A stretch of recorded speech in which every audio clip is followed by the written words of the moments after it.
One Little Mouse by Dori, Chaconas, illustrated by Lee Yuen Pham. Subscribe and check out our channel where we have more books, toys, crafts, and more. One little mouse took a look at his house, deep in the woodland ground. This nest is too small, not roomy at all. There must be a new one around. Two blackish moles peeked out of their holes and called to the mouse passing by. "We have a fine nest in which you can rest," so Little Mouse thought he would try. But their diet was wormish, and that made Mouse squirmish. He very soon said goodbye. Three meadow frogs were leaping from logs. "You'll like sleeping here," they said. Mouse thanked them politely, but curling up tightly, he found it too cold for a bed. With a wheeze and a sneeze, he was sure he would freeze. "This never will do," he said. Four bob-white quail ran up from the vale. "If you're looking for some place to rest, we have a nice hollow, and if you will follow, we think we have room for a guest." But Mouse found it bumpy and clumpy and lumpy. "Just too many eggs in the nest." Five greeny snakes from meadows and lakes hissed, "Come home with us if you dare." "No, thank you," Mouse cried and hurried to hide. Snakes gave him a terrible scare. Six baby cottontails hopped along hilly trails. "Come, little mouse, share our bed." "Oh, thank you," said Mouse. "I'm in need of a house." And he happily laid down his head.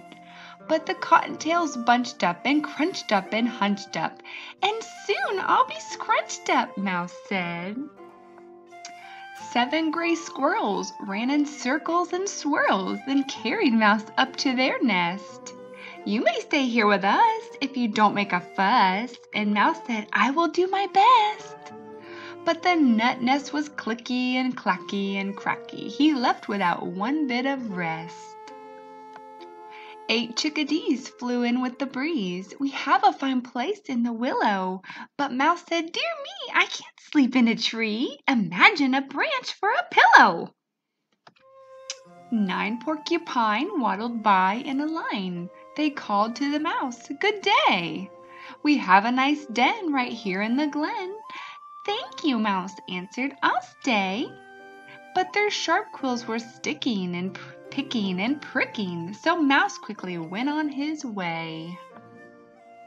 10 small opossums were eating plum blossoms. "Come on, sleep with us," they were singing. They knotted his tail, and Mouse let out a wail to find himself suddenly swinging. "A terrible tizzy, I'm upside down dizzy. A mouse tail is not made for clinging." Then Mouse turned around to the darkening wood and scampered along just as fast as he could, back to his own little comfortable house, so tiny and tidy, just right for a mouse. And when evening shadows crept over the ground and covered the woodland, here's what was found. 10 small opossums asleep in the glen, 9 porcupine nestled up in their den, 8 chickadees roosting high in the willows, 7 gray squirrels using soft tails for pillows, 6 baby cottontails snug in their nest, 5 greeny snakes coiled up for a rest, 4 bob-white quail very still in the vale, 3 meadow frogs sleeping on logs, 2 blackish moles deep in their holes,